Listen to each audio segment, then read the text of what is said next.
안녕하세요. 미리네 라이브 상무모입니다. 네, 김민재 선수의 토트넘 이적설이 정말 계속 연이어 이어지고 있는데요. 물론 토트넘뿐만 아니라 유벤투스와 다른 프리미어리그 팀들도 관심을 갖고 있다고 합니다. 비록 유로파리그에서 페네르바체가 올림피아코스에게 패배하며 조별리그를 통과하진 못했지만 김민재 선수는 이날 경기에서 최고 평점을 받았고 그 전에 치러졌던 이스탄불 더비인 갈라타사라이전에서도 경기 MVP로 뽑히며 많은 스카우터들의 집중을 받았었는데요. 오늘은 좀 더 특별하게 많은 언론과 찌라시들에 있어서는 토트넘이 김민재 선수를 원하고 있지만 토트넘 입장에서는 김민재를 영입해도 별 도움이 될 것 같지 않다라는 여론이 있어서 이런 내용을 공유드리고자 합니다. 네, 이스탄불 더비에서 김민재 선수가 공식 SNS 계정에서 진행된 MVP 선정 투표에서 압도적 1위를 차지했었죠. 이만큼 이스탄불 더비에서 김민재 선수의 활약이 엄청났다고 보실 수 있는데요. 이 더비 이후 김민재를 겨울 이적 시장에 영입하려는 움직임을 많은 클럽들이 보이고 있습니다. 이 링크에 토트넘이 뜨는 것도 마찬가지이고요. 다들 알고 계시는 내용일 수도 있지만 김민재 선수와 페네르바체의 기존 계약 내용을 먼저 말씀을 드려야 이 상황을 설명을 드릴 수가 있어서 다시 한번 말씀을 드리고 시작하겠습니다. 이번 시즌이 시작하기 전에 김민재 선수는 중국 슈퍼리그 베이징을 떠나 터키 명문 페네르바체로 이적했고 이적할 당시 페네르바체뿐만 아니라 유벤투스, 토트넘 등 빅클럽으로의 이적 찌라시도 돌았었죠. 하지만 김민재 선수가 택한 곳은 페네르바체였고 이적 당시만 해도 김민재가 바로 빅리그로 진출하는 것이 아니라 한 단계 한 단계 자신의 가치를 입증하며 빅리그 진출의 꿈을 이룰 것이다 라는 얘기가 있었습니다. 그리고 지난 10월경 배포된 김민재와 페네르바체의 계약 내용에는 김민재가 왜 페네르바체를 선택했는지 알 수 있었습니다. 우선 계약 내용을 살펴보면 김민재 연봉으로 약 150만 유로, 바이아웃 금액으로 900만 유로이고요. 그리고 또한 바이아웃 금액이 낮기 때문에 이번 시즌이 종료되기 전 즉 내년 여름까지는 다른 구단과 협상할 수 없고 다른 팀으로 이적 시 25%의 세론 조항이 추가로 붙어 있습니다. 이게 김민재 선수의 입장에선 연봉은 물론 아쉽지만 그래도 유럽의 빅리그는 아니더라도 유럽의 중소리그에서 자신의 가치를 입증할 기회를 얻을 수 있고 이 기회를 토대로 좋은 활약을 보여준다면 충분히 빅리그로 넘어갈 수 있다는 판단을 했었을 것입니다. 그리고 솔직히 바이아웃 금액 900만 유로는 김민재 선수에게 너무나 유리한 조건이라고 생각되었으나 추가 조항들이 있었죠. 페네르바체로서도 김민재라는 S급 선수를 영입해서 더 많은 이적료를 받고 다른 팀으로 넘길 수 있는 기회를 얻은 것입니다. 또한 김민재 선수가 요새 워낙 잘해주고 있기 때문에 이번 시즌만큼은 다른 클럽에 김민재를 뺏기지 않고 온전히 쓸 수 있다는 장점도 있습니다.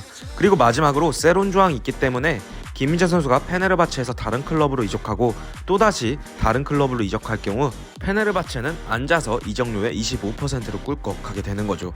하지만 이 계약 내용에 따르면 겨울 이적 시장에서는 김민재 선수는 다른 구단과의 협상 테이블에 앉지 못하게 되는데요. 이 상황이 조금 바뀐 것 같습니다.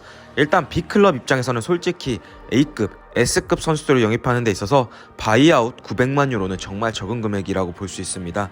이 때문에 토트넘, 유벤투스와 연결되고 있는 김민재 선수의 가치가 이번 시즌이 끝나고 바이아웃으로 김민재를 데려올 수 있는 그 시점이 되면 과열될 수도 있습니다. 하지만 페네르바체 입장에서는 바이아웃 금액이 900만 유로로 정해져 있기 때문에 시장이 과열되더라도 더 득이 될 수 있는 게 없습니다. 김민재의 연봉만 올라가는 협상이 될 것으로 예상되는데요. 그래서 김민재에게 관심이 있는 많은 구단들과 페네르바체는 시즌 종료 전 겨울 이적 시장에 김민재를 어떻게든 팔고 영입하려는 것입니다. 이 영입에 대한 키는 페네르바체가 쥐고 있다고 볼 수 있습니다. 반전 계약 내용으로 공유드렸던 900만 유로의 바이아웃 금액보다 이적료는 2배 이상 높게 측정되었습니다. 페네르바체가 원하는 상세 조건은 이적료 2,500만 유로, 옵션에 따른 1,000만 유로 추가 지불, 세론 조항 25%인데요. 단순 덧셈으로 김민재 선수를 영입하기 위해 필요한 금액은 900만 유로에서 3,500만 유로로 훌쩍 뛰었습니다. 하지만 토트넘 같은 B클럽 입장에서 보면 이번 컨퍼런스 리그 무라와의 경기에서 삽질을 연달아 했던 산체스와 세세뇽을 각각 4천만 유로, 3천만 유로에 영입했으니 자금력이 충분한 구단 입장에서는 3,500만 유로가 그리 부담되는 금액은 아닐 것입니다. 그리고 김민재가 유럽 대항전에서 보여줬던 활약을 볼 때 프리미어리그에서도 충분히 가치를 입증할 수 있을 것이라고 토트넘 관계자들이 보고 있지 않을까 싶습니다. 하지만 한편에서는 토트넘이 김민재를 영입해서는 안 된다는 이야기들이 돌고 있는데요. 이 이야기는 김민재 선수의 입장이 아닌 토트넘 구단 입장에서 김민재 영입이 실패로 돌아갈 확률이 크다는 이야기를 전해드립니다. 우선 첫 번째 이유로는 터키 리그에 대한 레벨 차이입니다. 터키 리그에서 김민재 선수가 빼어난 활약을 펼쳤고 유로파 리그에서도 좋은 활약을 보여줬습니다. 하지만 토트넘이 경쟁하는 레벨은 유로파 리그권이 아닌 챔피언스 리그고요. 그리고 EPL에서 빅4권의 클럽들과 경쟁할 것이기 때문에 김민재 선수가 더 높은 수준의 레벨에서 검증이 되었냐라는 의문표가 달려있다는 것입니다. 물론 토트넘이 이번 시즌에는 컨퍼런스 리그에 출전하지만요. 그리고 터키 리그에서의 활약을 바탕으로 빅리그에 진출해서 성공한 선수가 별로 없는 것도 맞긴 합니다만 김민재 선수는 다를 것이라고 생각이 드는데요. 두 번째 이유는 콘테 감독의 3백의 색깔입니다. 현재 토트넘의 스쿼드에서 주전 3백으로 왼쪽 스토퍼는 벤 데이비스, 스위퍼는 다이어, 그리고 오른쪽 스토퍼는 로메로를 사용하고 있는데요.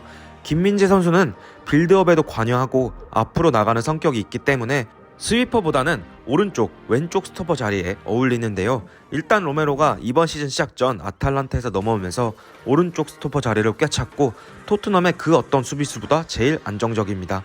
그럼 남은 자리는 왼쪽 스토퍼인데요. 콘테 감독은 왼쪽 스토퍼로 왼발잡이를 기용하기를 원하고 김민재의 주발이 왼발이 아니기 때문에 로메로의 백업 선수가 되어야 되지 않겠느냐라는 이야기가 있습니다. 그리고 로메로의 백업 스토퍼로 너무 많은 이적료다라고도 말이죠. 그럼 로메로를 스위퍼 역할에 쓰고 김민재를 오른쪽 스토퍼로 돌리면 되지 않느냐라는 이야기가 들릴 수도 있겠지만 로메로보다 김민재가 잘한다는 것을 실력으로 검증한 게 없기 때문에 이럴 거면 김민재 말고 왼발 수비수와 스위퍼에 어울리는 중앙 수비수를 찾는 게 낫지 않겠느냐고 말이죠. 그리고 세 번째 이유는 콘테 감독의 성향입니다. 콘테 감독이 인테르, 유벤투스, 첼시에서의 영입 경험을 빗대어 볼 때 콘테는 즉시 전력감을 원하고 상위 레벨에서의 검증된 선수를 원합니다. 하지만 앞서 말씀드렸듯이 김민재 선수가 뛰고 있는 터키 리그의 레벨이 그렇게 높지 않고 상위 레벨에서 뛰어보지 않았다면 토트넘에 와서 실패할 확률이 어느 정도 있다고 보는 시선인 것 같습니다. 솔직히 냉정하게 판단한다면 저희 미리네 라이브가 국뽕 채널이기 때문에 우리나라 선수들에 대해 좋은 말씀을 많이 드리는 건 사실인데요. 토트넘 입장에선 위의 이유들이 김민재 선수를 영입했을 때 실패할 수 있는 사유가 맞을 수도 있을 것 같긴 합니다. 그렇지만 김민재의 잠재력을 보고 토트넘의 스카우터들도 계속 김민재를 지켜보고 있는 게 아닌가 하는 생각도 들고 저희의 사견으로는 김민재와 손흥민이 같이 뛰는 모습을 보고 싶긴 합니다. 네, 저희의 영상은 오늘 여기까지이고요. 영상을 끝까지 시청해주셔서 감사합니다. 오늘 저희의 영상이 괜찮으셨다면 구독과 좋아요 그리고 알람 설정까지 부탁드리며 영상을 마치도록 하겠습니다.